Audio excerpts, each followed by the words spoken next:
Hello. Hello, people. Hello, neighbors. Won't you be my neighbor? Hello, neighbors. I always thought that was a sweet opening. Well, welcome to another Tuesday. I dropped the class by an hour so that the people on the East Coast could join us. If you are in love with Rachel Maddow, you could always watch the later show.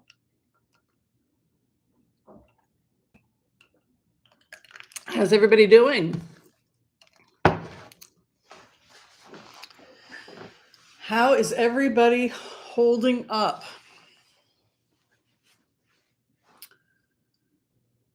So, tough time to be an empath, huh? Right? A lot of people are feeling like, man, it's a tough time to be an empath. Plenty of work. Plenty of work if you're an empath, but burnout, right? A lot of empaths feeling burned out.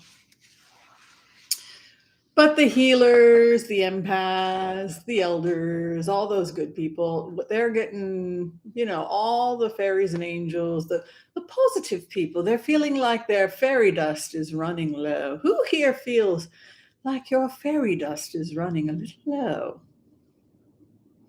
Maybe I'll show you how to make a magical chai tonight. There's some certain magical things you can do to make chai magical. And it can be fun to make magic with one's chai if one is feeling a little under the weather, needs to have a little positive energy. Today's class is open to the public.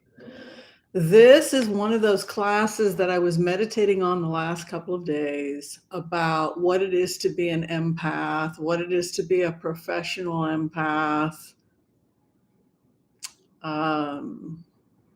what it's like. What are some of the situations, if you are going professional, you might find yourself in? But it was kind of nice. I did HCRV last night, and I was kind of abiding in the energy of HCRV. And all of this beautiful inspiration came out of me about, what it is to be an empath. And it was just very, very cool. And it's going to be fun sharing it all with you today in class. Okay, I think we're going to go ahead and get started. I'll start saying hi to everybody. More people are going to join us. I think a lot of people got the times wrong. That's okay. Hi, Sharon. Good to see you here. Hi, Hippie. Good to see you. Welcome. Miss Brazil, welcome to you. Sandy Miller, hi. Good to see you. Welcome. Anna, good to see you here. Cardomancy Mesquite, welcome. Jessica Bennett's in the house. Good to see you here. Good. Debbie K, welcome. Carol Mitchell, hello. Dana, welcome. Okay, so like I said, this is HCRV. This is class 3. If you would like to be certified, receive a certification. A lot of people are a little confused. No, I did not invent HCRV. I didn't invent human beings' ability to feel empathy or the fact that there are people in this world who have worked professionally as empaths. The only thing that I did is I organized the system, and by organizing the system, I mean, I call it HCRV, but there are other systems that fall under the category of what is HCRV. Can anybody tell me what is required for us to look at the technique someone's using and say, that resembles HCRV? Can we talk about what those 5 steps are we're looking for when we talk about the actual process of performing HCRV? Can anybody just rattle off what those 5 steps are that an anthropologist would be looking for if they were to walk into a ceremony? What 5 steps would they be looking for? Say they went to a shaman in somewhere in Oaxaca, Mexico, and needed a healing, what 5 things would they be looking for to make sure that the healer did that is something that we see a repeated theme with HCRV? What are the 5 steps? Let's start with step number 1. What's the first step?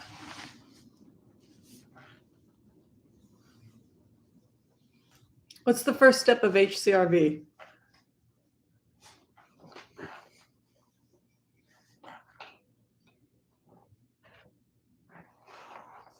Anybody?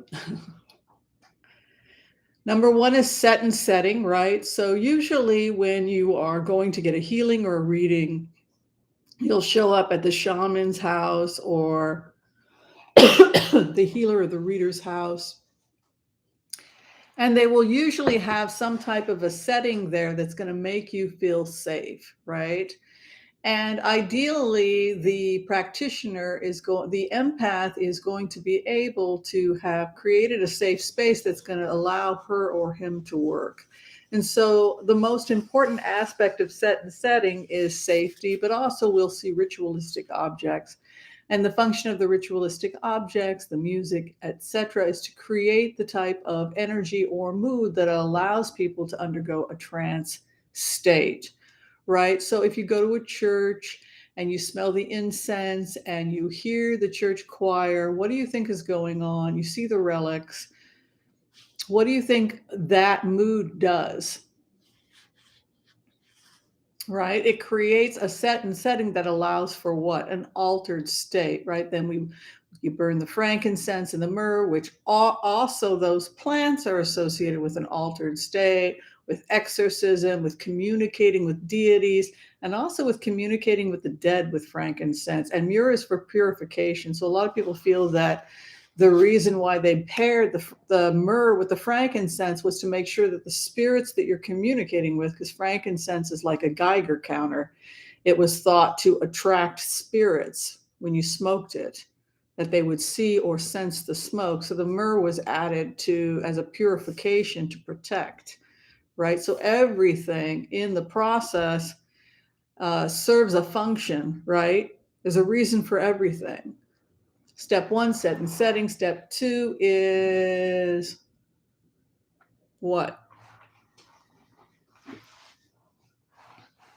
What do we do in step 2?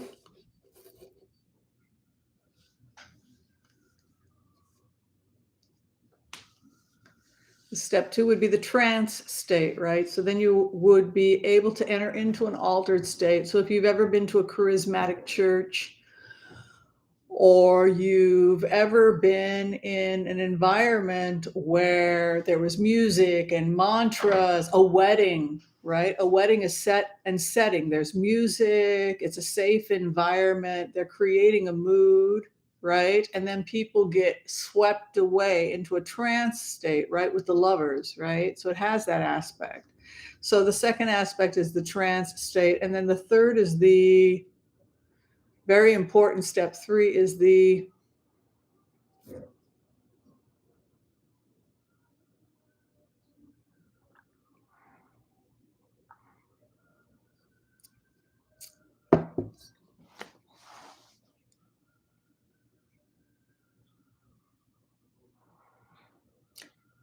very good, Jessica.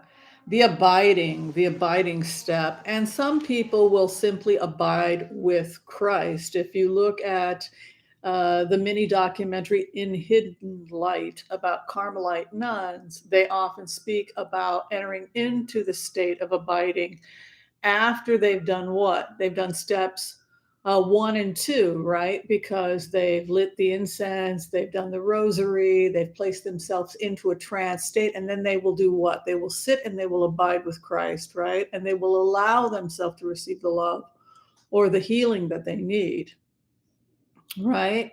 And they will stay abiding with Christ. And then when they're ready, what do they do with all that love and that positive energy? What's the next step? What's step 4? Really good, Lama. What's the next thing a good Carmelite nun is going to do after she's abided with Christ for a little bit. After you've spent some positive time with your husband, right? You feel good, right? You want to do what? You want to share it, right? So step 4 is asking permission and building a cord, a conscious decision to send empathy and compassion and love without attachment to another person. So you are consciously creating an energetic cord between yourself and the target, right? So at that point, there's an energetic exchange that starts to happen if the target you gave permission to by sending love and compassion, if you start to sense or feel something coming back, and then you send more compassion, you start figuring things out, there's going to come a point in step 4 when what is the eventual goal of step 4 for an empath? What is the gold standard? Like, what are we really hoping for?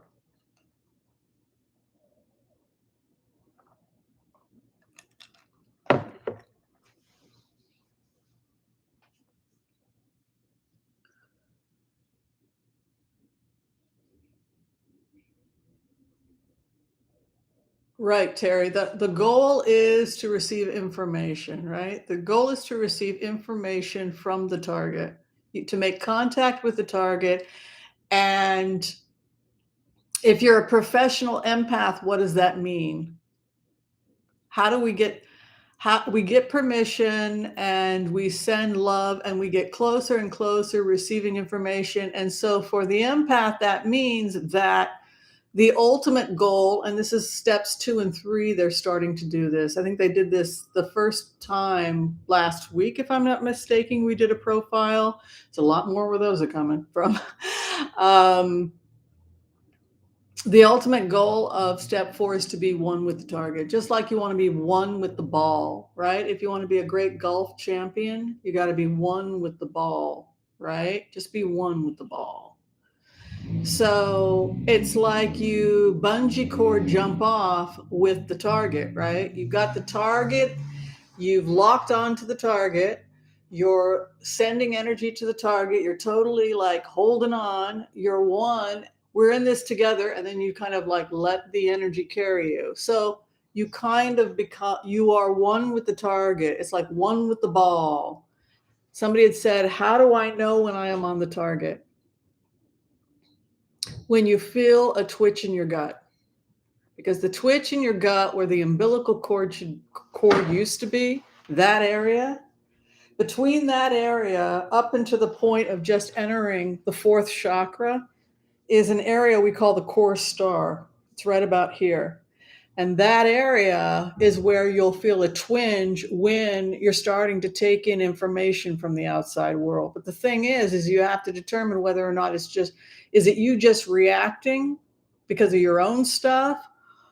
You have to process that, right? If you're taking in stuff and you're digesting it, you feel yourself have a clench or a tightening of the belly. That's what I feel when I'm on the target. And then we say that you're digesting the target, right? You're actually digesting information as you're sending love, and you're trying to feel with your gut what is coming up, and you've got your heart chakra open and you've got your gut digesting what's coming in. Then ideally you should start getting pictures and images and thoughts and emotions. And again, the goal is that you are them. It's like Brian Laundrie, right? When we do things on Brian Laundrie, which we're going to talk about a little bit later today, because I did another thing on Brian Laundrie last night. But ultimately, if you've done it right, you become them. And that's really an empath, right? So when we talk about an empath, what are we talking about? Anybody ever watch Star Wars, the original Star Wars?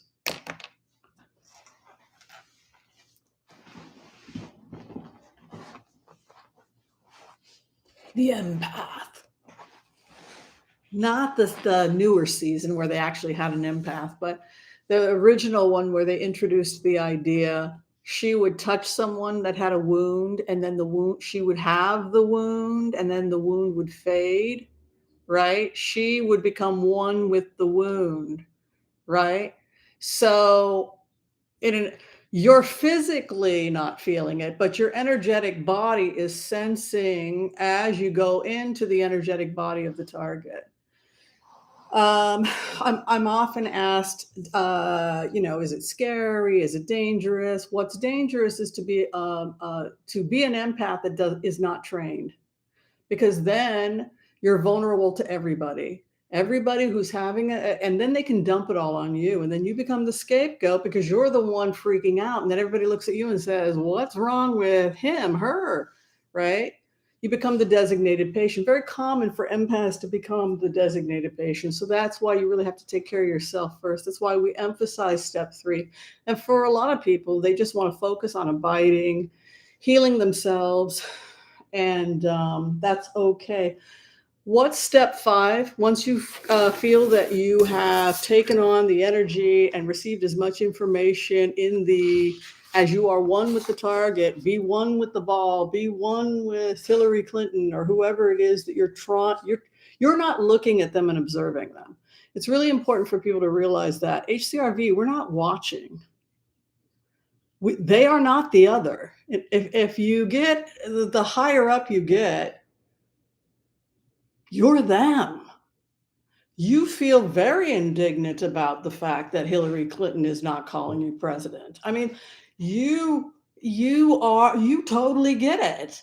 Everything makes complete sense. If it doesn't make complete sense, that if you're an empath should be able to, it should make complete sense, the other person's side of things. It should be completely making sense.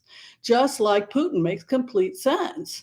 And then people start to think, oh my God, whimsy became a Putin. No, it's because I really got into it. I really let myself, I let him take me as far as he wanted to take me. And then it became repetitive because, well, we all know what he wanted. He got what he wanted. And, wham, bam, thank you, man. Off to the next empath, right?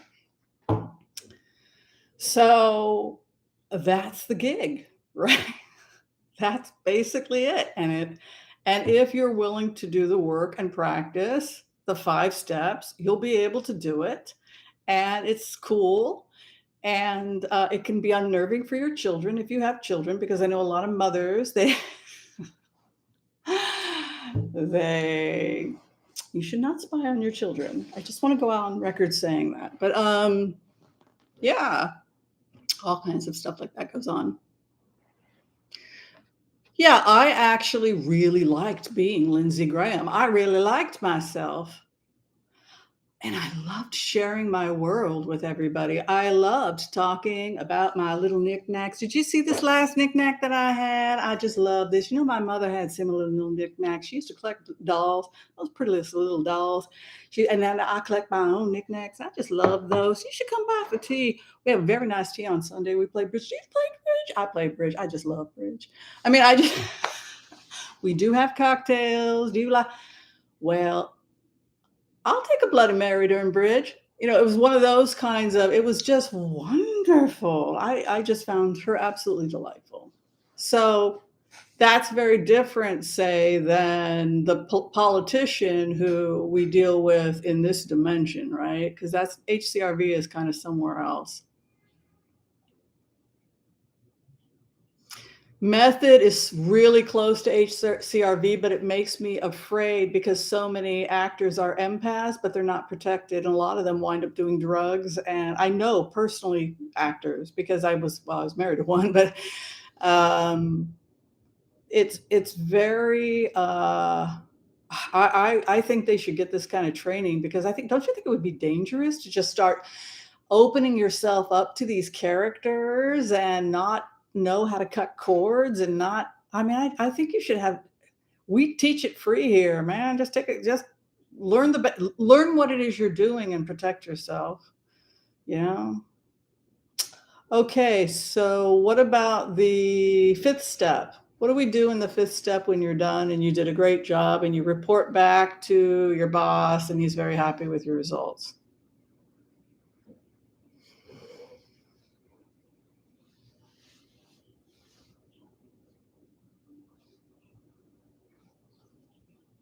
Well, I'm completely convinced that Robin Williams really was the reincarnation of the Oracle. I mean, like he was pretty amazing. So yeah, comedians are doing some high work. Okay, so now we're going to talk. So those are the 5 steps, and so now we're going to talk about empathy. You really are wonderful. Oh, thank you, Carol. That's very kind of you. Thank you. And does everybody also get that the fundraiser we're running this month is for Planned Parenthood, not for, there was some confusion. We do it every year. We did it last year. Yeah, so the Greg Abbott fundraiser for Planned Parenthood, that's what that is. All right. So today's lecture, I wanted to go through that, and then we're going to be talking a little bit about some really deep stuff. We're going to talk about personality disorders. Has everybody had a chance to get the book?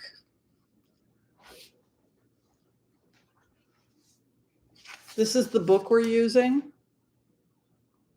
If you want to get credit for class, turn in your notes. You don't have to turn in your notes until the end of the class. I mean, until the end of the 10 weeks. I had a long day.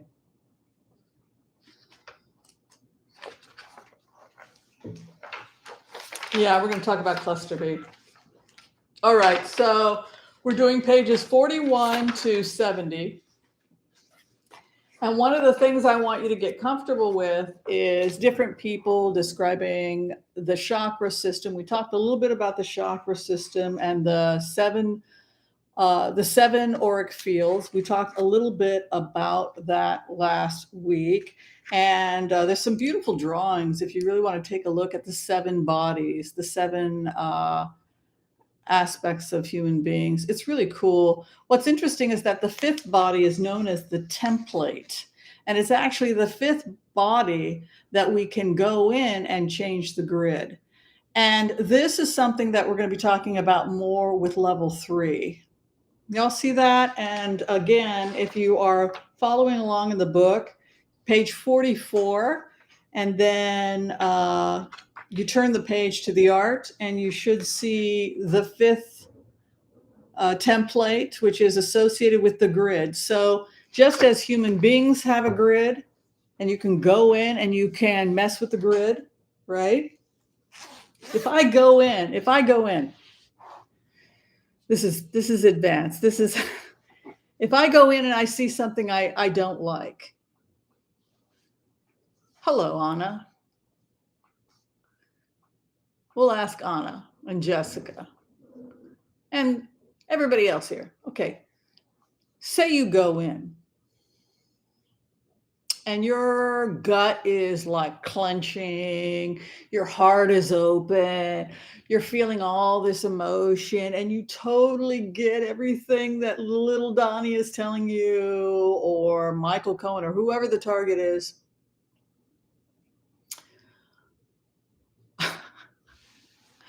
Okay, so everything is going according to plan.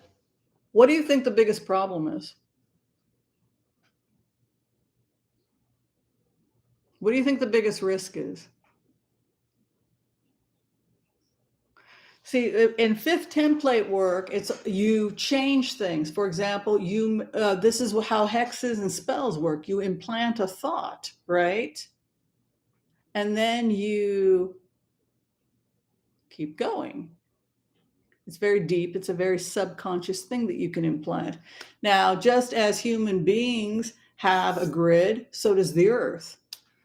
So does politics. So do political parties, right? Anything that we put energy into, it has a spiritual counterpart. We've talked about that, right? So you go in, you go down into the grid, you go, and you can start energetically breathing and sending it. So there are people, Kabbalists and other people, that are constantly just going down and cleaning up the grid, right?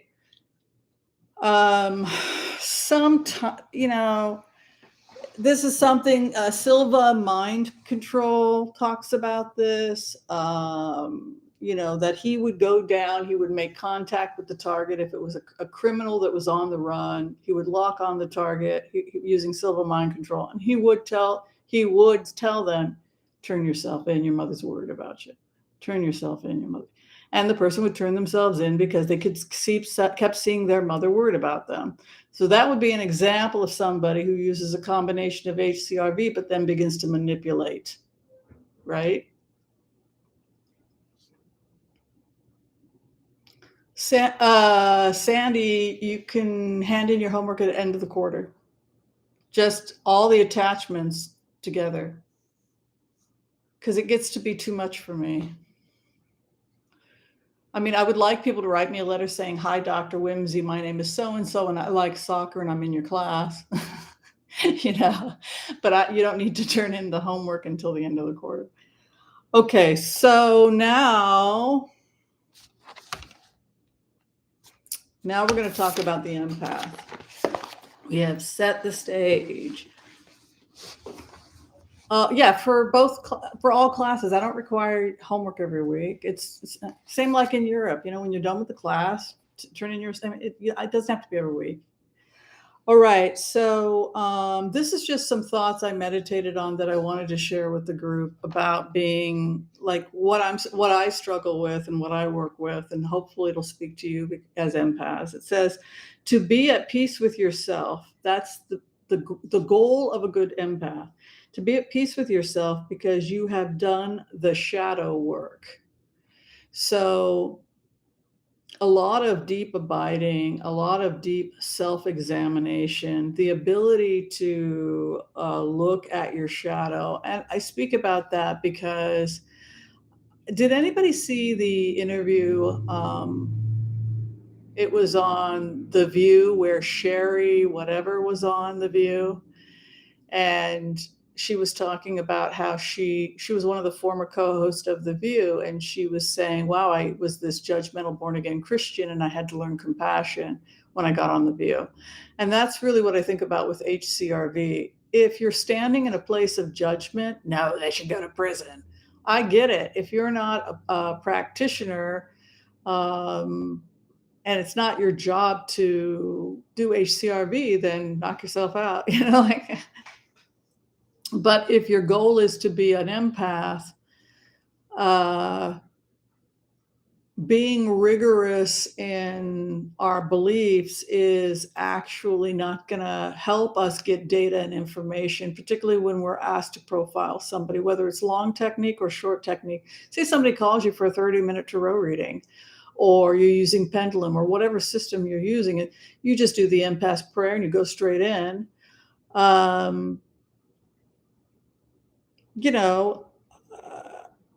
People are going to want you to see the target, be the target.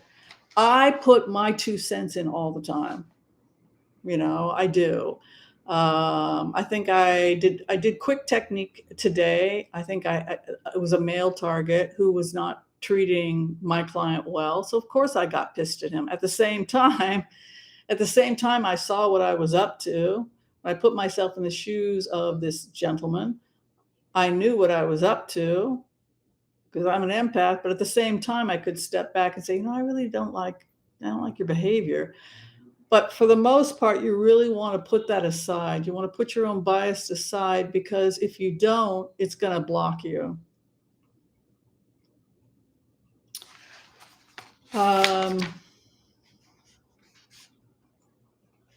All right, so becoming an empath is a gift. It's a gift to become an empath. It's a gift that people trust you to be able to do this kind of work.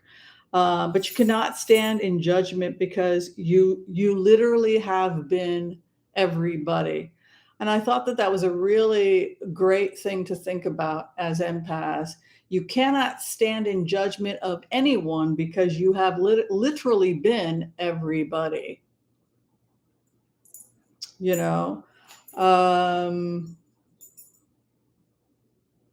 I think that it'll make you a lot less racist, for example. If you really knew what it was like to be in the shoes of somebody who's a victim of racism, if you really knew what their day-to-day life was like. So these kinds of exercises where we do profiling, where we try to put ourselves in the shoes of other people, it builds empathy. It makes us better empaths. And there's a recognition that if you truly want to build empathy and put yourself completely in the shoes of another human being, you have to put a judgment aside. And what happens is you build empathy because you truly see what it is to walk those shoes. And it, not that you agree with what the other person's doing, right? But because you understand why they made the choices that they made. I think that has been very helpful for me. And then I said that, and then I was thinking about it last night, that you're on the right of your life. To do this kind of work, you're on the right of your life because you're one with the ball, right? You're one with the target, and then you just have to go. Now, sometimes the target isn't even a human being, right? Sometimes it's a volcano in La Palma, right? So last week, I'm a happy little empath. Sure, I'll go to La Palma, right? People ask me to go to La Palma. Okay, what's going to happen in La Palma? Happy little empath, happy little empath. I am one with the target. I am one with La Palma, and I am one with the volcano, and I am carried off with, and then it's going to dissipate.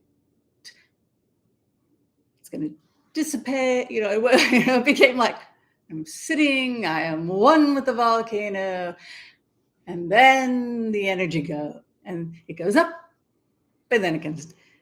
But what happened last week, what was funny was that I was one with the volcano, and the energy went up some more, and it kept going, And so that Sunday, I was like, I think if you got property in La Palma, I don't think you're going to be coming back anytime soon. So that's a fun experience of, that I can laugh at and say it's not so great for the people that are there, but it's an example of where you put yourself in the shoes of something that's not necessarily even a human being. But just by aligning yourself with the energy of the volcano and just seeing and feeling the energy of the volcano, and usually the energy will go up and then it will just dissipate, and that didn't happen, and that's why we knew it was going to get worse. But any questions about that? Hi, Mila. It's very neat. It's it's Zen, right? It's Buddhism, right? It's being one with the target in order to create empathy. This is actually based on the Vajrayana technique in Tantra. That's where I first learned about it, because I was studying some of the writings from the Tibetan Buddhist, and also some of the writings of people that the Dalai Lama had endorsed their books, etc. And so that was when I first got introduced to these techniques. And then I just started doing it because I was already a reader and I was already interested in Buddhism. So, and then, I had studied other cultures, because I had an anthropology degree. So I looked at Native Americans, spirit walkers, and I had also looked at people who do, what is it? Get your soul back, soul retrievals. And they do the 5 steps, right? They meet the criteria. If you're looking at the Lakota or any other spirit walkers, they do all 5 steps. No exception. So they wouldn't call themselves HCRV, but somebody observing those steps would say, oh, okay, I can count. I can see the steps. Okay, so So the goal of HCRV is to eventually be the target. If you stand in judgment, you lose empathy. You're stuck. You are not growing. It is actually quite dangerous. Excuse me. So why is being stuck and being rigid and saying those people are evil and those people are good, why is that potentially dangerous?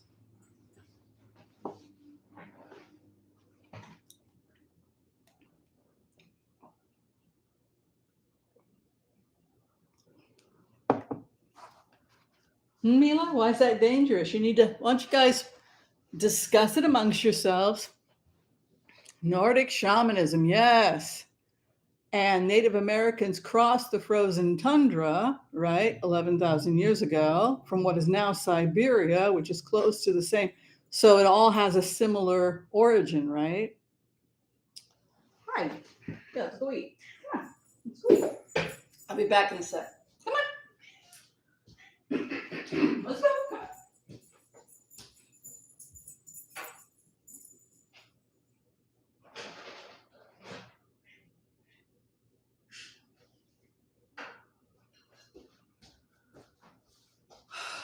Okay.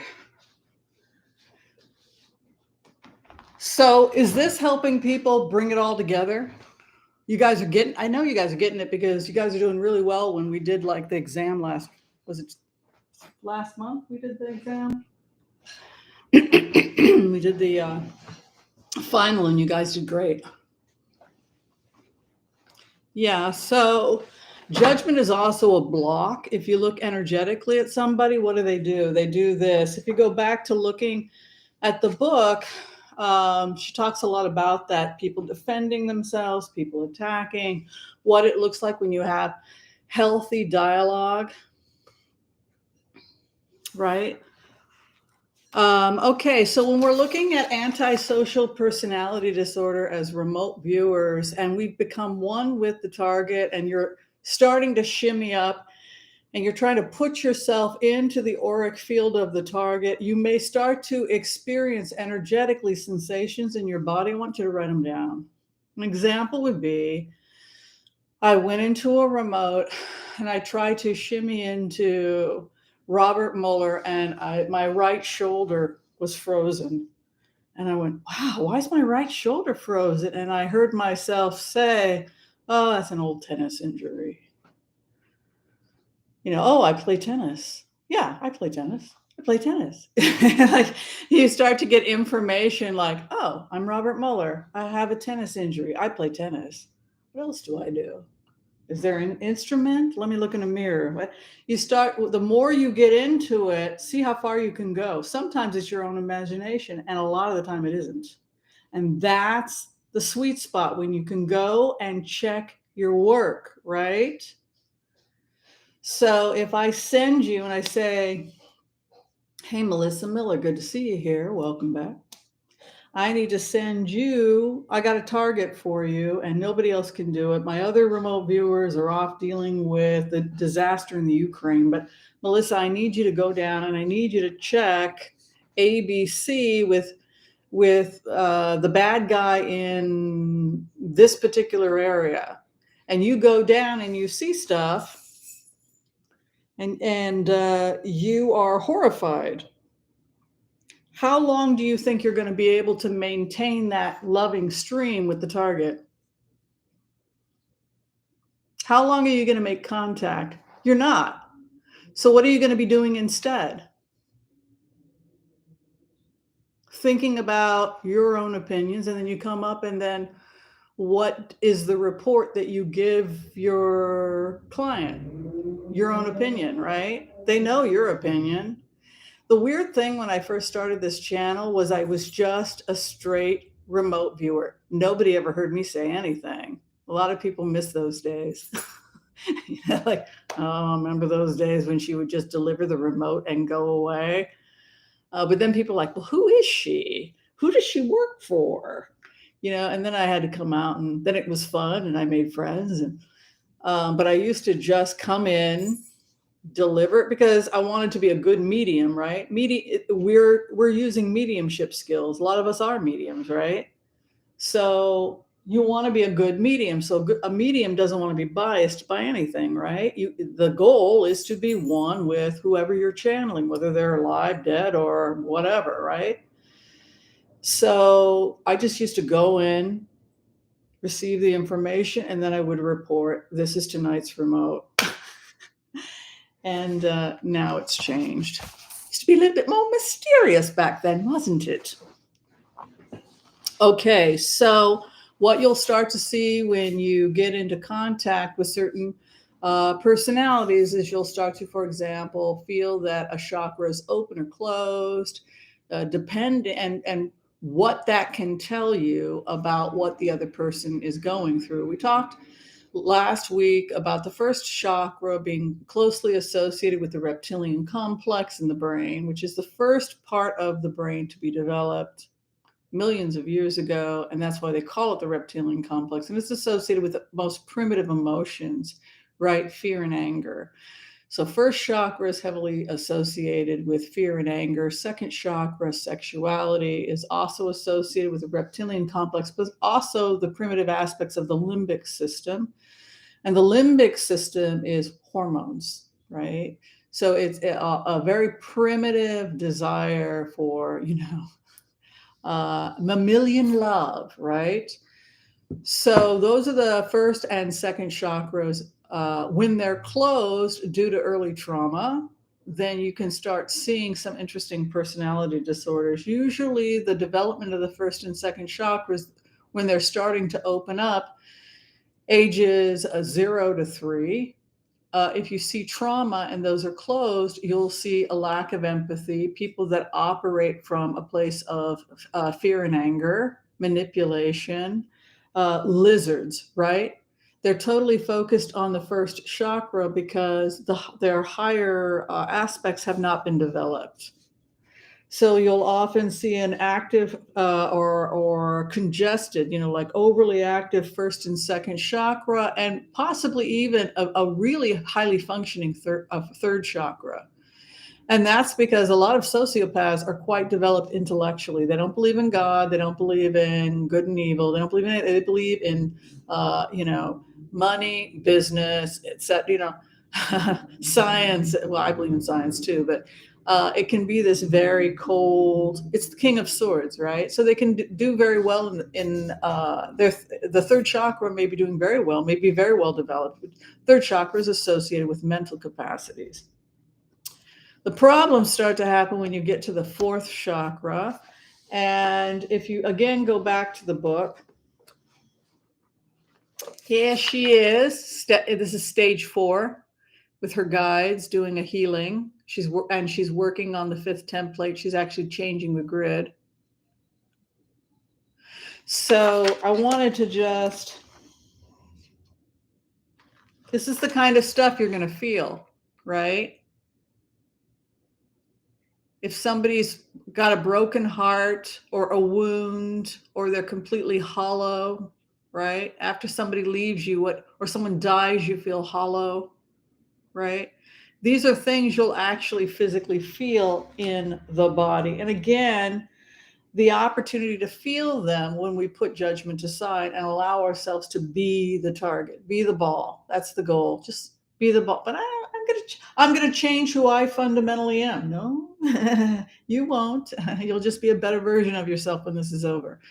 Because we're building that empathy. Yeah, Reiki. Mm-hmm. So beautiful drawings here. And you'll feel stuff like this too. When a patient comes into my office, I'm a medical intuitive, right? I was a medical intuitive. And then I said, you know what? It's irresponsible of me to be doing this. If I don't know what I'm seeing, I better go to medical school, right? I was a tarot reader and a medical intuitive who decided to go to medical school, right? So now when I get a weird feeling in this area of my body, and I'm with a patient, I have a pretty good idea what's going on down there, because I will physically be on a certain level be able to feel it. It's just like when your baby is sick, mothers, you start to physically feel the other person, that's an empath. Okay, I think I got to everything I wanted to talk about. So just the importance of just, what you're going to start seeing when you deal with sociopaths, what it will physically feel like, tight, constricted. You're going to start recognizing it, and you're going to start recognizing the emotions associated.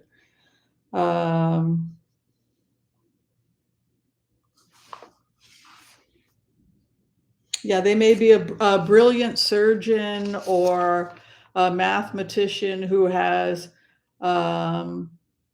completely guarded or completely cut off emotionally.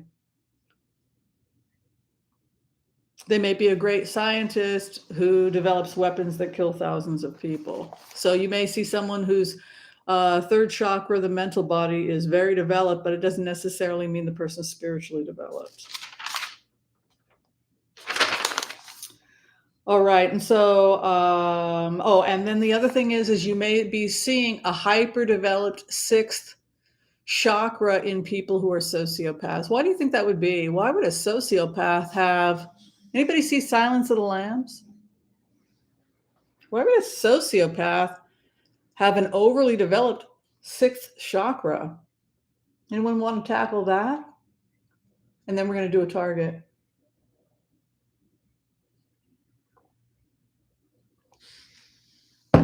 When Carrie went to meet him, what was he doing? In Silence of the Lambs.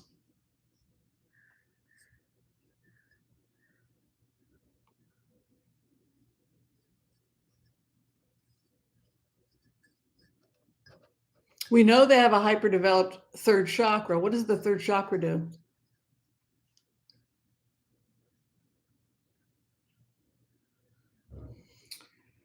Before she even got there, he was standing at the cell. He already knew she was there. He already knew her perfume. He already knew what she did. She already knew he knew everything about her. He had already read her mind and figured her out, and she hadn't even walked in the door yet. Right? She got into his head. He got into her head. He began to tinker, right? Like a good little psychopath, right? Because because it helps them survive, is the short answer, right? So they're digesting information because they have an extremely well-developed third chakra, which digests information that goes where? To the sixth chakra, right? And does what? Creates information, clairvoyance. So the horrifying, terrible, scary about Hannibal Lecter is that he's a damn good remote viewer. He's not an empath, right? He doesn't have a fourth chakra, but he's a terrifyingly good remote viewer. And see, he knows what everybody's up to, and that's what makes Hannibal Lecter so damn scary.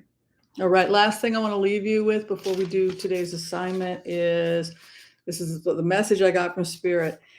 Empaths do not edit emotions. I'll say that one more time.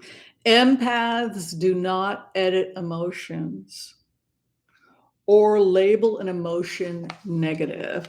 If you do that, ego, that's negative, that person will never be an empath. Because to be an empath means to be receptive to every emotion, every thought, every repulsive, awful, disgusting. I got lynched once, why? Because I had people yelling at me to go in. And so the point is that if you are not open, if you are in judgment, if you say, that's negative, you're probably not going to have a job.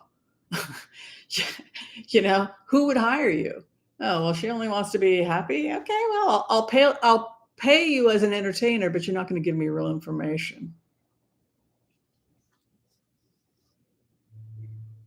Right. Covert narcissist, you'll see open chakra 1, open chakra 2, hyperactive chakra 3, 6 chakra open. And it's very dangerous. They're very, very dangerous because they're so damn smart. They're often geniuses, very dangerous. All right, let's do this. So we have a target. Yay!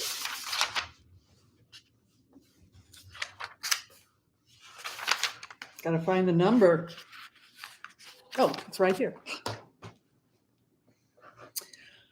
Okay. Long form today. We're doing long form because this is only class 3 for people, for the newbies. All right. Does everybody know how I like you to write in your homework? To turn in your homework, make sure to put your name there, the date that this is class 3. If you want credit for the classes, make sure to go back and take a look at classes 1 and 2 if you're just joining us now. And you would sign up under empaths, healers, and elders tier. But yeah, so we're going to do this target. There was something else I was supposed to announce or say. Does anybody remember? Oh, yeah. Name, date, and yeah, just hand in your notes. That's all you have to do. I like to divide it into 3 sections. Section notes for the teacher, middle section if you want to draw anything, and then the side notes are just how you feel in your body, the sensations you're feeling as the other person, as the target. Okay, let's do it. All right. All right. The target number today, T82-1924121. It's a hidden target and it's been randomly selected.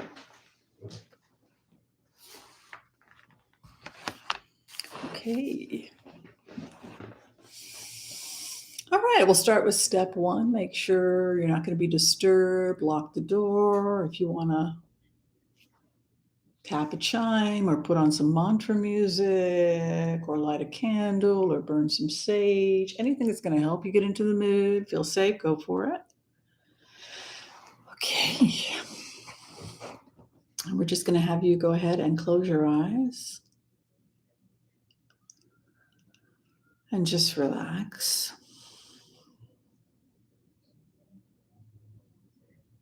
And take a deep breath in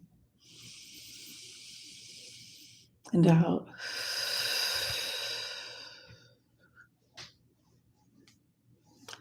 Take a deep breath in and out. And let all the tension go.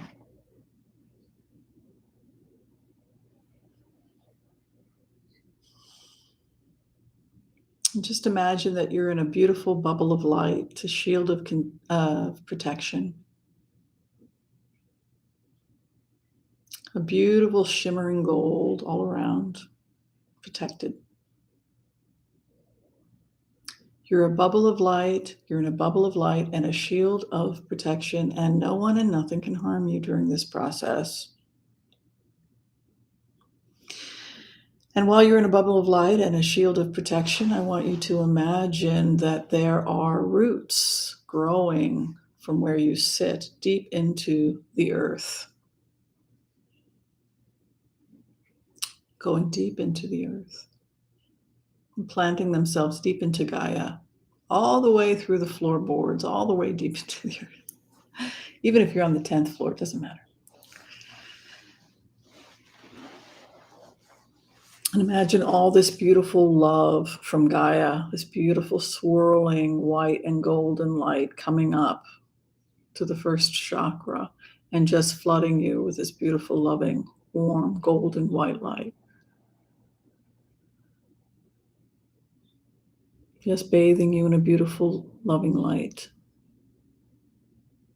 Imagine it coming up to your toes and all the way up your legs. Beautiful golden white light.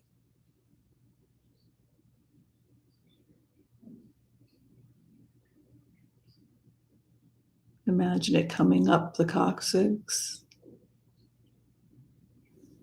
to the first chakra. Getting the first chakra nice and spinning, nice and healthy.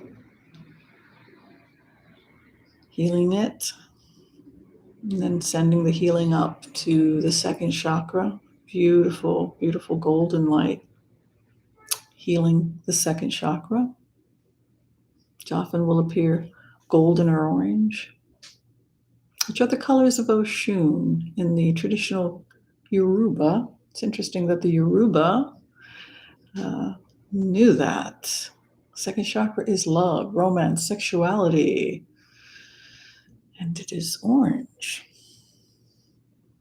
And then that healing energy is going to come up to the third chakra, which also contains the core star area or your true north. Go ahead and put your hands there and just allow that loving energy to go onto your gut. And really feel grounded in your gut. Really just abide there for just a sec.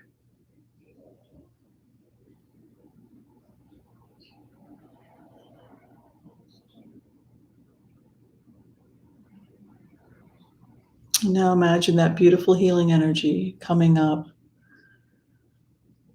to the fourth chakra, beautiful pink and green light. You can put another hand on your belly. The third chakra is often seen as yellow. Just imagine that beautiful healing energy going to the fourth and fifth chakras.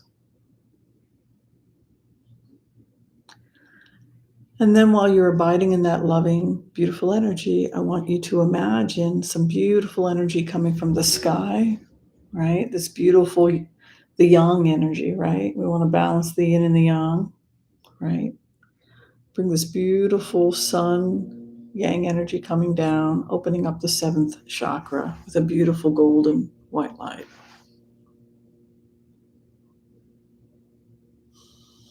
Opening up the crown chakra and taking you deeper into relaxation.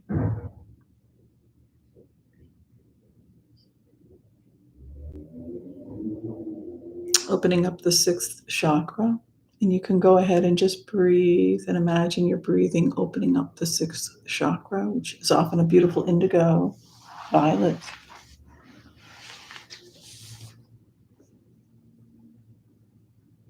And imagine that beautiful energy going to the fifth chakra, the throat, opening up. It's often a cobalt blue, which is also associated with Archangel Michael. Speaks the truth. And then I want you to just imagine, or you can do it if you like, that you're like the great magician, right? In the tarot cards. You're just going to bring all that love together.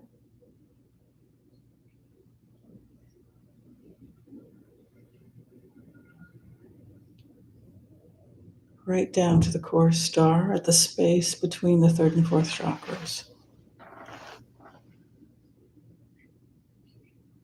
Just kind of abide in that beautiful energy.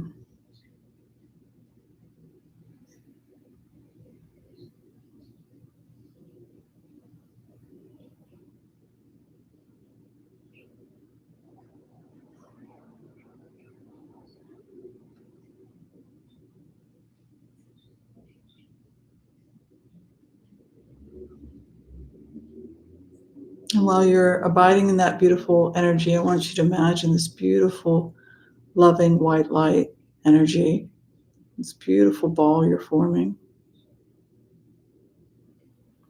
And I want you to begin to direct it towards the target.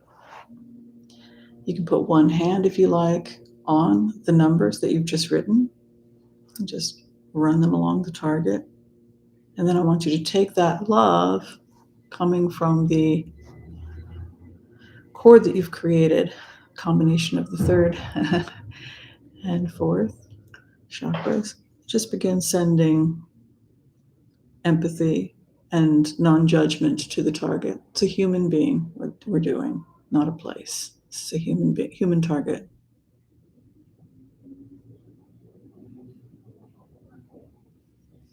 And as you send empathy and compassion to this target, imagine asking this target if they'll speak to you, if they'll connect with you in any way. I always want to approach my targets with the utmost respect, and just abide with them. Just abide in love with them. Just open your heart more and more, allowing more and more of the target to be taken in to the best of your ability.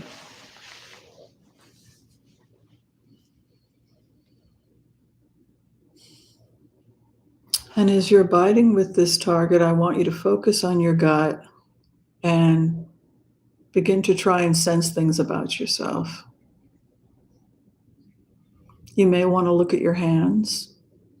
Imagining you are the target, look at your hands. Are they male? Are they female? Old, young?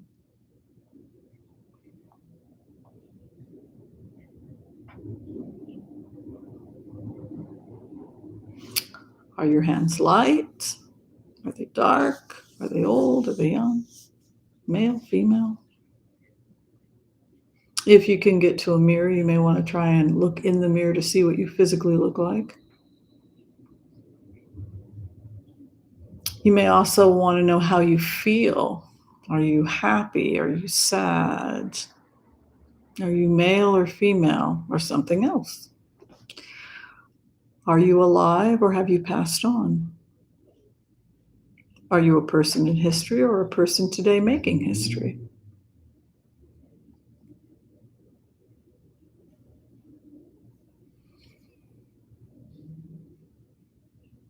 What is your primary drive while you are alive?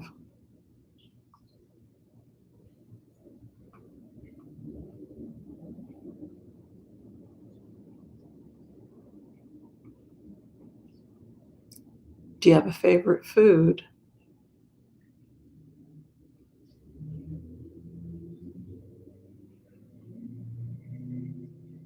Do you have a favorite city or town?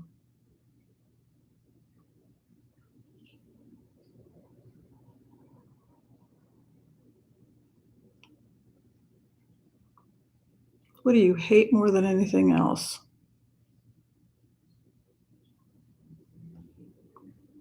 What do you like more than anything else?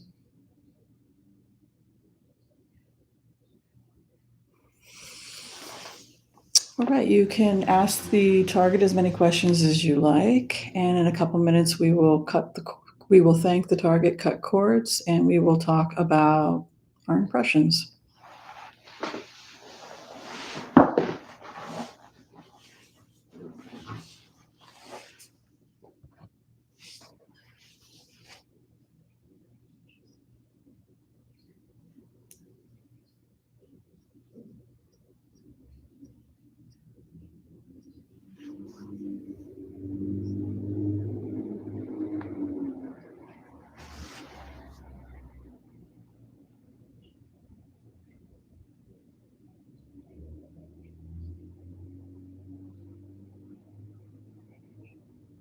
Okay, so when you're ready and you feel like you've gotten as much information as you can from this target,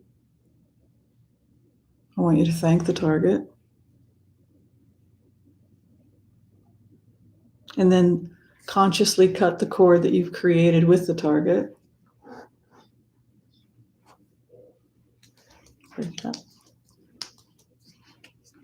Thank them again. Send healing to the target and blessings. Thank them on their journey and send them on their way. Our work here is done.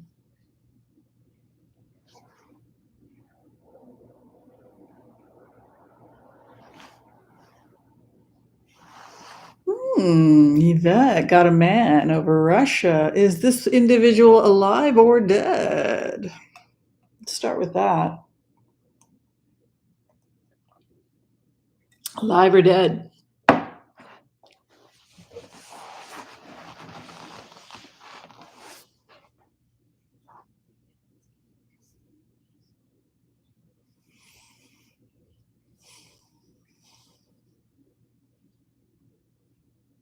You got a hand cramp. Did you hear what Katie just said? I want everybody to gather energetically around Katie and start slapping her and like, good job, girl. Good, we got you, girl. Gotcha. Good job, Katie. You'll understand why in a second. Live male, young female, African American alive. Interesting. Alive, dead. Anything else you're getting, Kay? Anything else, Yvette? Oh, come on, Miss P. Martins. No, you don't. Sometimes you do a great job.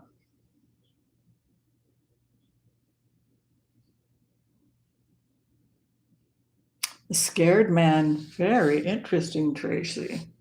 Very interesting. Feel free to elaborate.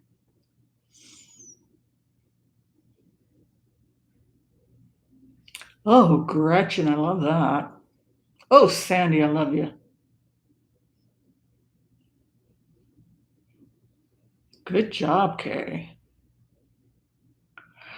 All right, so the target was James Baldwin, the writer, who probably had graphilia, I would say. Anyone know what graphilia is?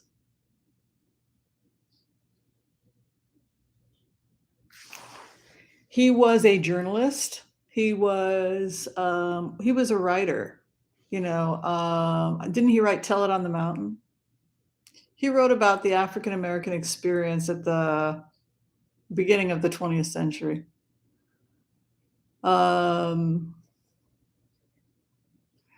Yeah, so it was kind of interesting that somebody went into his energy. This was before everybody had typewriters, right? And this guy had to write everything out by hand. So it's like, man, I got a hand cramp. That would definitely be something that I'm sure James Baldwin would have experienced often.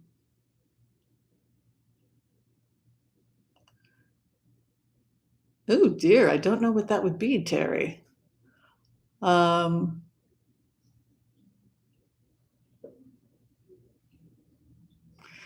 Good job, J Cat Lady. Yeah, so if you got African American gentleman, somebody had gotten frightened, somebody talked about whiskers, very good. Somebody talked about their hand was cramped. Yeah, James Baldwin was considered probably one of the greatest writers of his generation. So it was very political that he couldn't get recognition in the United States. I think he retired did he retire in Switzerland, if I'm not mistaken?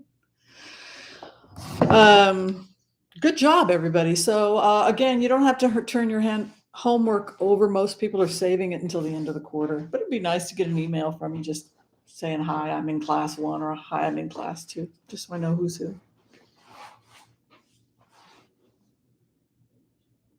Yeah, James Baldwin. He wrote a couple of books that they just talked about the experience of growing up in an African American family in the early part of the 20th century. Yeah, pretty cool. Good job, everyone. Okay, so that ends class 1. Like I said, you don't have to turn your homework in until end of quarter if you don't want to. Class 2 is going to start next, and class 3, if class 3 has questions as well.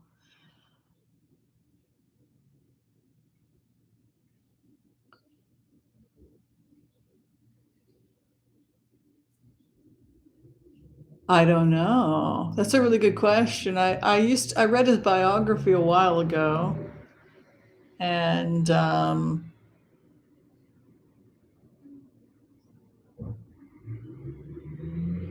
he was very descriptive. That's what I remember. He was very good at. I mean, you very much felt you were in the story the way that he wrote. Okay, good job, everybody. Let's see. Level 2. What are we doing here?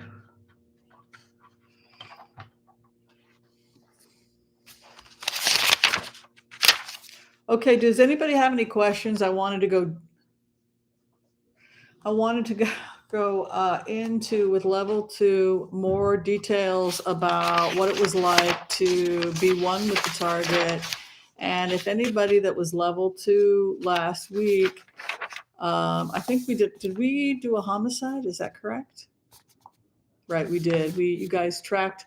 I forgot to ask the main question last week. If you did last week's assignment on the homicide, we had the target for the couple the newlyweds that were murdered in Moab.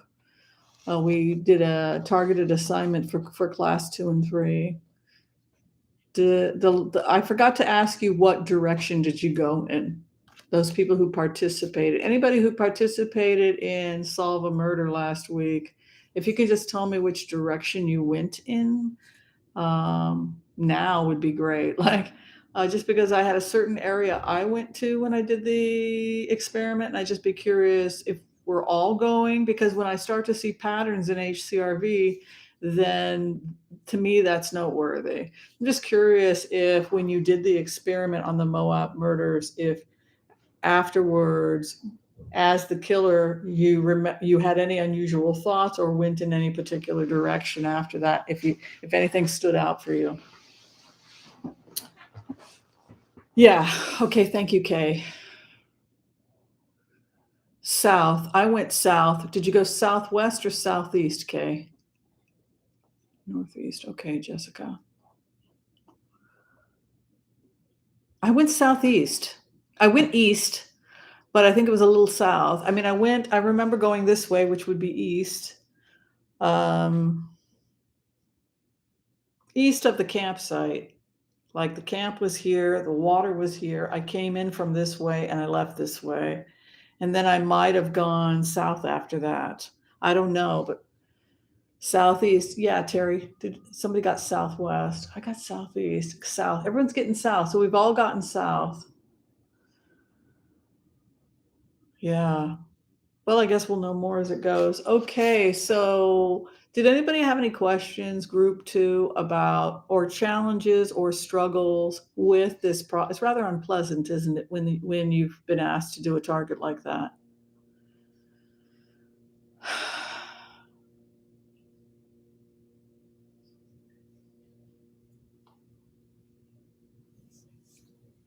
That's fine. We also put up a target on a missing family last week. Did everybody see that? Did anyone want to participate? Did anyone do the remote viewing extra credit assignment on the couple? It was a man and a woman, and their 17-year-old son were going to Arizona to go hiking, and they did not. I guess they had been staying with their mom, and they didn't report back for a week. So the mother had called the police that they had gone missing, and then we did ask people to do a remote to see if they could locate the couple. Did anybody do the assignment? It was voluntary. You didn't have to do it. But I'm just curious if anybody did and if they want to share what their findings were, and did not Google what was going on. And the husband, I spoke to the husband, and boy, he had a lot to say. Did anyone want to share what the conclusions were when they did that assignment? They were found, yes, but you weren't supposed to know that until you did the assignment. You got murder-suicide pack, okay. Everybody's alive and well, but listen to this. He went missing, right? The son went missing, and the mother called and said, he's missing his psych meds, and he's got PTSD. She was freaking out. So I said, okay, I'll go in. What the hell? No. I gave people the assignment, so it would be wrong if I didn't go in also. So I went in, and this is what the son said. They were found in New Mexico. I asked, why did you not call your mother? He said, well, quite frankly, to be honest with you, my mother has a lot of issues. She's up, and this is exactly what I heard. She likes to poke her business where it doesn't belong, like telling me how to raise my own kid and telling me that I need to take certain medications.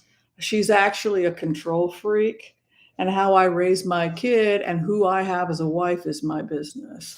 So when I saw that, I thought, okay, I don't really want to do this remote anymore. Like, that was like, oh my God. So this was a guy who felt like he didn't want to be controlled by his mother. He felt like his mother was controlling. His mother wanted to raise his kid for him, tell him how to raise his kid. Didn't seem to like his wife. Wanted to control. Oh, you need to take this med and this med and this med. You're the reason I'm cuckoo. What I need to do is get away from you. Go be in nature. So it was that, maybe he does need to be a Miz, I don't know, but it was had that kind of dynamic. Like I walked into that energetically, I was like, oh my Lord. Reminds me of my own family. But I just thought that was an interesting response for me to go in and say, are you going to call your mother? And to hear exactly, my mother has a habit of poking her nose in business that's in business that it's not her business, where it doesn't, her nose where it doesn't belong. That's what he said. And then he was really mad at her. I think part of why they left was to get away from her, even if they have to live in their van, because he was mad at his mom. And then he said, "You're not going to tell me how to raise my kid, and she's my wife. She's not, I chose my wife. You didn't." So it was that kind of like, whoa. Okay, so you're going to go live in your van because you don't want to live with your mom. I get it. I've been there. Like I get it, but I didn't see a suicide or anything like that. But a lot of people with PTSD don't take. I mean, I have PTSD. I'm not going to go kill anyone. People with PTSD are not usually violent. They just have PTSD. Most women have PTSD. We're not going around killing people. And people do that. They'll try a medication and then they'll go and be in nature and they'll hike. And by the way, being in nature raises serotonin and hiking raises serotonin. And or maybe he had plenty of medication and it was an extra bottle. You won't get your meds. It's with CVS. I just called it into a local pharmacy. Like we never know what's really going on, right? Anyway, I just thought that was kind of cool to give you guys that. And I want to start doing more cases like that so that level 2 and level 3 can get really comfortable and not just freak out when someone says, hey, I got a case. Don't take money for these cases, by the way. They're free if it's like a case like that. But yeah, the family was found alive. And that was what the husband said to me when I went energetically and talked with him, was that he didn't go back because he didn't want his mother poking in his business and telling him how to raise. See, if you're staying with your mother, the grandmother, then all of a sudden it becomes a power thing. That's what it looked like. Like all of a sudden, because of hard times, we're living with my mom and she's treating my wife like this, and she thinks my son is her. It starts to feel that way when I went into it, and so we got to get away from her, even if it means hanging in the van for an extra week. It had that kind of a feeling to it. I don't blame him for escaping her. Yeah, it had that feeling. And what are you going to do with my grandson? And he shouldn't be back in school. And your wife is lazy. And I can do better. It had that kind of like, mind, you're always poking in my business. You want to know why I got trauma? Because of you. You're my mama and you drive me crazy. It was like that kind of a. Anyway, what else do we have? Okay, so let's talk about the real big issue now, which is the Brian laundry. People wanted to talk before we closed today's class, and then we're going to do one quick remote. We'll do the quick technique. Brian laundry, the results came back that Gabby had been strangled. And I guess she had been dead for 3 to 4 weeks when they found her. So it kind of makes you frustrated with the criminal justice system that she died a few days after the police had stopped her. Like, it's just so frustrating. The police had her in their hands. They could have gotten her to safety. They could have gotten her to a shelter. They had her, and then a few days later, she's dead because they didn't do their job. So there was kind of a frustration about that. Last night, I did another remote on Brian laundry, and I'm just curious if anybody in the group, because we've got like at least 70 HCRV people here. How many of you have done HCRV on Brian laundry?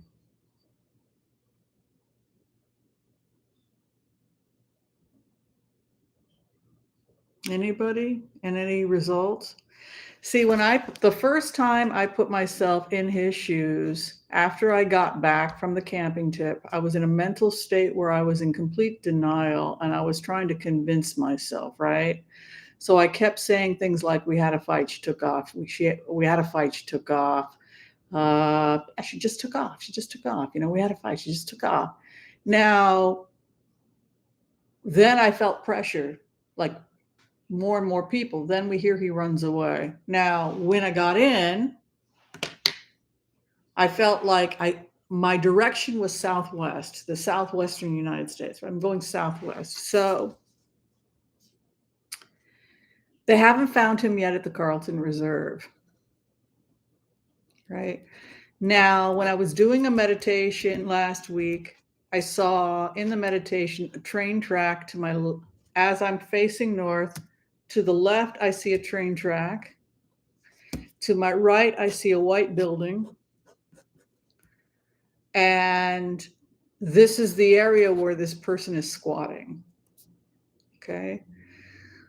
So I'm thinking, okay, so if he's squatting by the train tracks, maybe he's hopping trains, maybe he's doing this sort of thing. So then somebody claims they've seen him. It hasn't been, but it claims they've seen them in North Carolina.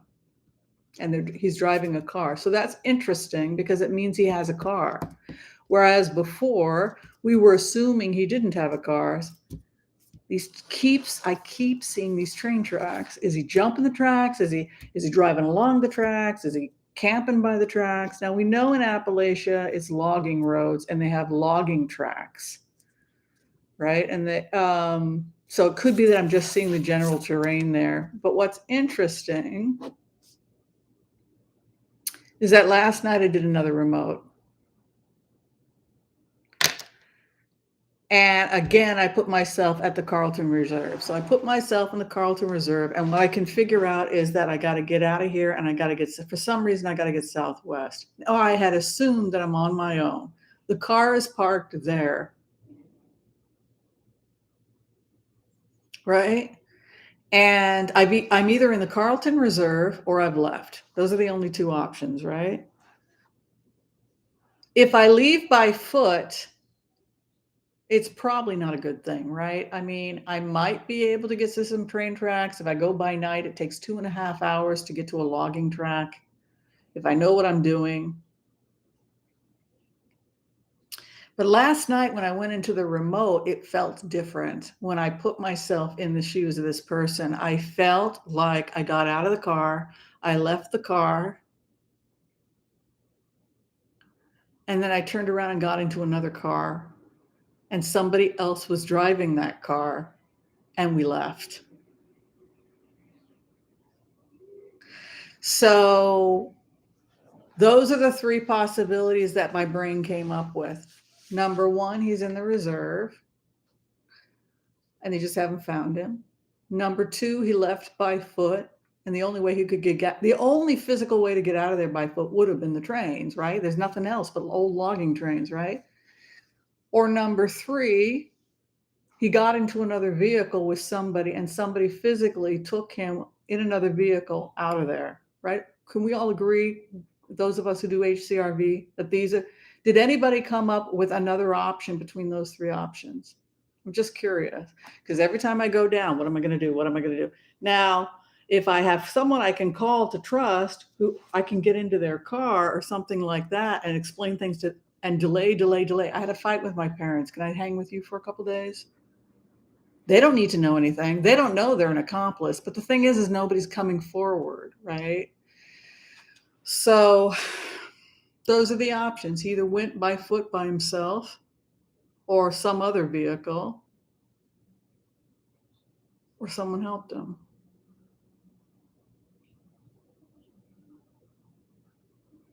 I believe the guy in North Carolina saw him.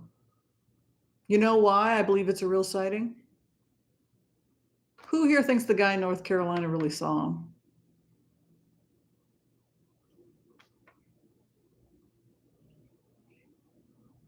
Because we did the remote, right?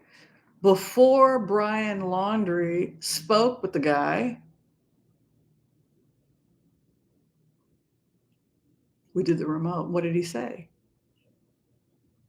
No, my girlfriend and I, we had a fight. I'm heading to, right? So when another guy shows up and says, oh, he's headed, go down I-40. He'll take you straight to, head to California, right? He's headed southwest. He had a fight with his girlfriend, but so he's saying, the guy in North Carolina, right? It sounds, right, like the same person I made contact with when I went in. Delusional, in denial, right? What did we see him doing? He was playing with the clicker. No, we just had a fight. No, we just had a fight. She took off. I don't know where she is. She took off, man. Just leave me alone. Right? Remember? So what's interesting is that the guy had the same energy. So when you have something like that, you think, okay, well, maybe he's got eaten by a crocodile, whatever, in the reserve. They seem to think that he's still there, but it could be just a bizarre coincidence that when I put myself in his shoes, I imagined this mental state. Well, I would be in that mental state if I was this person, right? And then to hear the witness describe exactly that. Okay, so that to me, if you're a remote viewer and you're doing this kind of work and you're watching the news and you get something like that, that I'm going to make a note of. Another example this is for the advanced students, that you're checking your work. Another one would be Michael Cohen, right? We got he told us a lot of stuff, right? We documented, we dated, right? And then you check your stuff, right? You got to document, so that when it comes out of the other person's mouth, you can say, bingo, that's proof that you're on the target. The other way you can prove that you're on the target, like always check your work afterwards. That's how you learn also. And that's also how you build empathy. Yeah, I was going to say something else about that. I can't remember. Okay. Yeah, did anybody else get anything, any idea where they think, did they do Brian Laundrie just as a homework assignment? And I just think that anybody who is a HCRV practitioner, particularly those of you who are doing the advanced work now, I wouldn't be able to resist that case if I were you. It would be like, oh, I have to go in, right? I have to know, because I just feel like people who do HCRV, I'm born the year of the cat. Like, I gotta know. I gotta go in. I gotta know. So I swear that place I saw looked like Texas. It looked flat to me, but I could be wrong. It's like, but if he was headed southwest and he was going through the back roads, and if he's driving along the train tracks, which is probably why I saw the train tracks, not because he's hopping trains, but because he's driving by the train tracks to avoid the freeways because he didn't want anyone to see him, which was also a confirmation, because that's what he told the guy. But yeah, what a nightmare. God, what a nightmare. Oh, Pennsylvania. Who knows? Melinda, what did you have a dream of? Okay, and that's the other thing too, is when you're dealing with people like that, you definitely build empathy. That's one of those cases also where I think it would be okay for the advanced people to go in, and when you're sending your love and compassion, try and see if you can't communicate. Because that's a murder case. Yeah, I think it's okay to say you need to surrender. I think it's been very irresponsible of people saying he's guilty, he did it, he's a murderer. I think that was really irresponsible to press, because even though it's looking pretty bad for him, say theoretically they did have a fight and she took off and then somebody else strangled her, right? But you would think he would come forward, right? But the point is that I think it's irresponsible to try and convict people in the news the way that they've been doing. Okay, are we ready to do another target?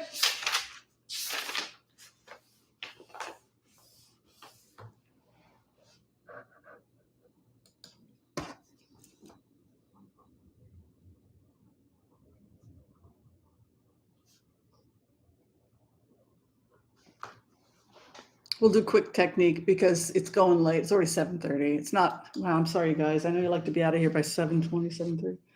All right, T8. This is going to be fast, you guys. Quick technique, but I want to get one more in. This is a fun one. It's another human target. This is random. I have nothing to do with it.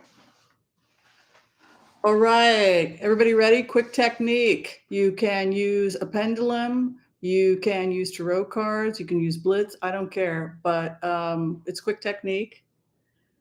And the numbers, let's do this. And then we'll get you all out of here. T89-924121. All right, let's do the Empath Prayer, shall we? All right, so you want to get used to having some kind of a prayer when someone comes to your office that is probably going to be under a minute long, that's going to help you get into the trance state. Would you agree that it's a good idea? Yeah. Some people will pray before the client comes in and do the work before the client comes in. Some people will do the work of the grid, prayers, mantras, etc., and they'll also do the prayer. I do both. I feel like everyone that comes in, I want to do the prayer over them, and I also want to protect myself, and I want to enter into the state in prayer, and I want to cut cords appropriately.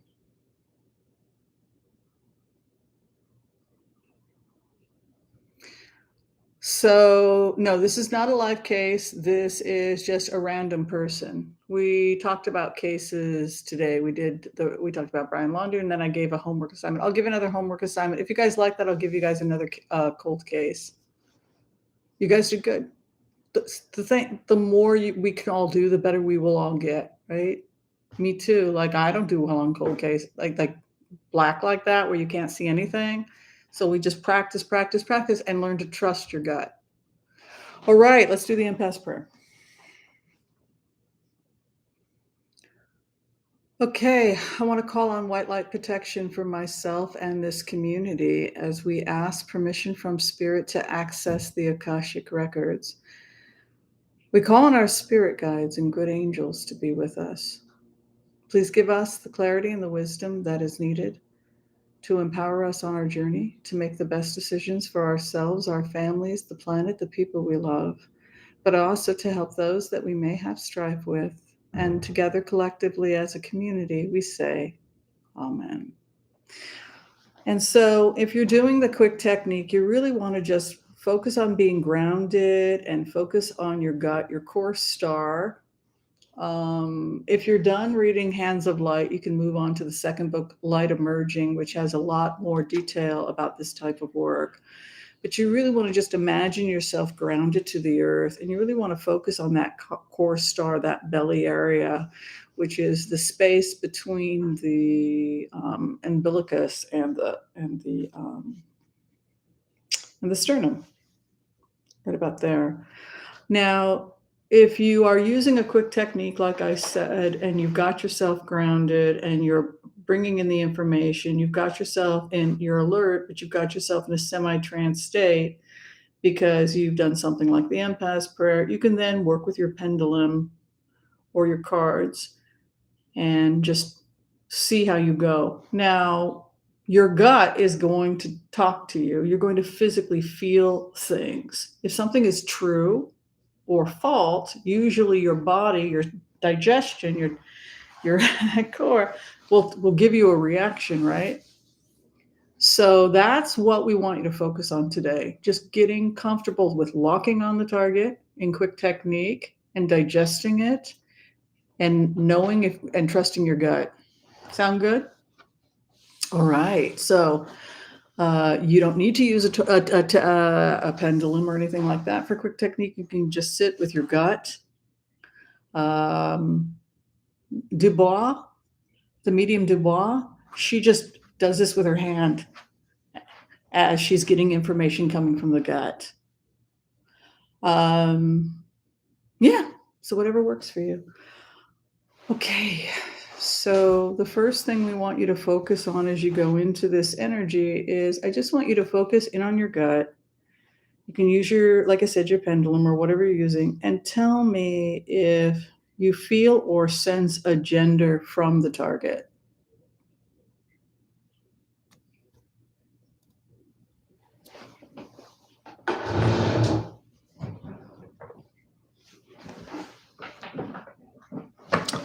If you're using cards, you could pull 3 cards. You know, whatever you could use, like I said, whatever system you're using. Hi, Michelle. Good to see you.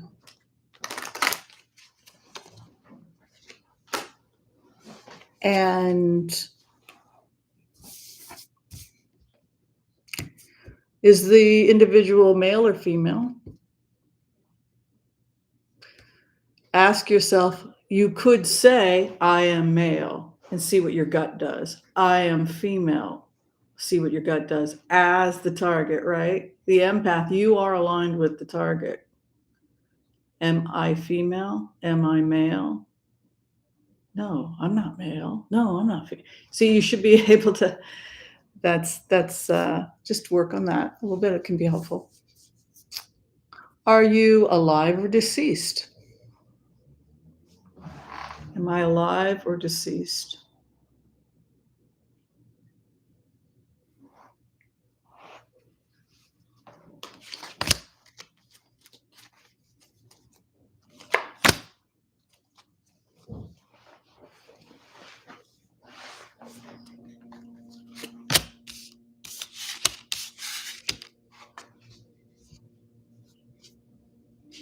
What do you do for a living?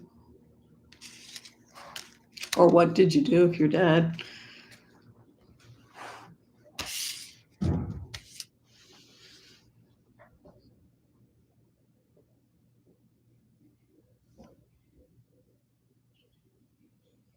What's your favorite hobby?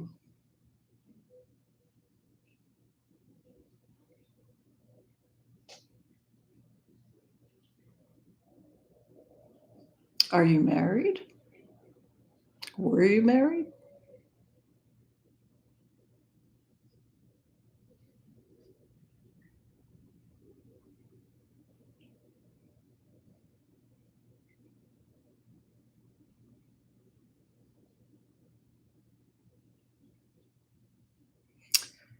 Do you live in a northern climate or a southern climate? I want you to get used to direction. Are you in the north or are you in the south?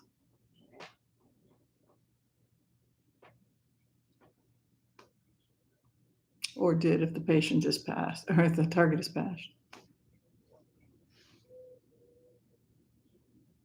Southwest, southeast, northwest, northeast. Where are you being pulled? Where's home? As the target, you are them. Where are you going?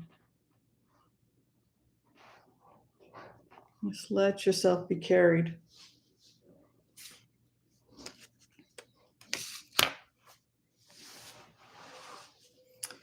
And anything else, political views, if you're picking up any energy about politics, personality, loves pets, doesn't like pets, religious beliefs or spiritual beliefs that may be coming in, all that can be helpful.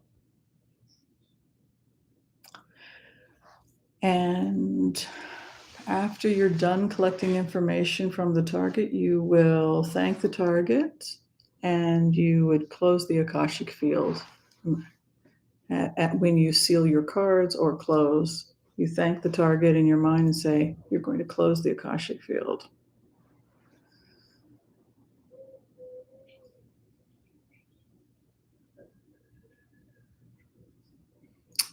And when everybody's ready, we can talk about what we found.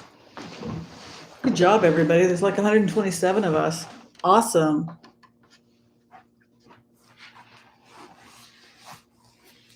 I never know because the computer randomly selects it. So it has nothing to do with I don't get to make a decision. I mean, it's not. People like try to figure it out, like who would Whimsy be?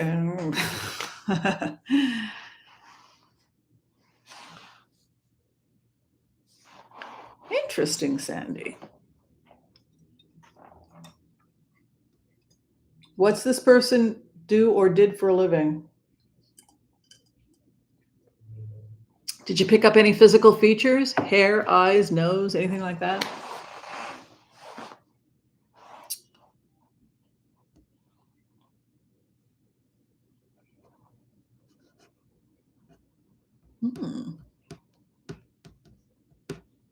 Interesting, Sandy.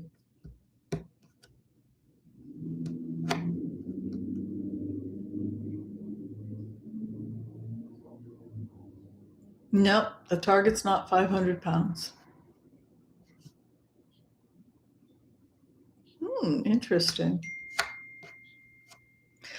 Okay, we're going to go ahead and finish up. Good job, everyone. The target was Julia Roberts. So close, female and a star. Melinda Ducher probably was really close there with that. Interesting that Michelle was getting cowboy and stuff like that because she was actually married to a cowboy and a country singer, and she actually wore, I think she wore cowboy boots to her wedding, but she definitely had that kind of. She was from the South. I think she's from Georgia, Southeast originally. So if you got Southeast for Julia Roberts, you'd be correct as well because she's from Georgia, I believe. Somebody had gotten female alive entertainer. Terry Selma did very well. Gender is hard with somebody like Julia Roberts because she's so empathic and she plays such strong, her characters have a masculine aspect. She kind of makes fun of it. She's got like size 10, 11 feet. She's very clumsy. She's not a dancer, right? Very independent. But I can definitely see, because she is a Southern girl, why you got Southern energy. Good job, everyone. All right. Again, if you're wanting credit, you can turn it in now, or you can wait until after the quarter. Good job, everybody. Give yourselves a round of applause. We did it. We made it through another class. Awesome. All right. Have a great night, everybody. Thanks for tuning in. Did y'all have fun? What's going on here? Somebody's sending me a bunch of text for something.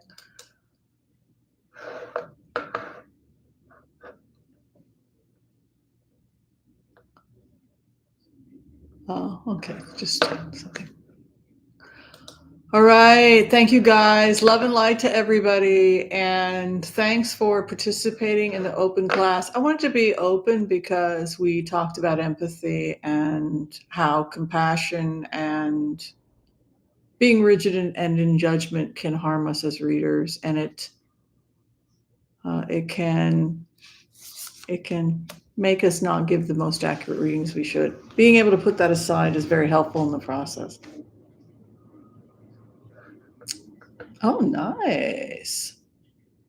Hi, Miss C. Hi, Jessica. Good to see you here. Hi, J Cat Lady. J Cat Lady always makes the prettiest designs. I always love the designs she makes. Akashic records are basically every time we do something, we think something, there's a record of it, and you access it energetically in the field. Just like a ghost, you'll have a trauma that plays itself over and over and over again, like somebody being murdered or something like that. And it goes over and over and over again. That piece that broke off is what Native Americans call soul retrieval. It's a trauma, it got broken off, and they actually will go and retrieve it. If it doesn't get retrieved, then a person may see it as a repeated trauma, like they'll see a ghost and it's just constantly repeating itself. That's the broken part of the soul that's been cut off, that's stuck. That's why, and that so there's a part of you that can be in Paris, there's a part of you that can be in San Francisco. I left my heart in, right? And so that is an aspect of soul retrieval. You go in to those traumas that have been broken off and you integrate them. Oh, you guys ask great questions. All right. Have a great night, you guys. Thanks a lot. All right. Bye-bye.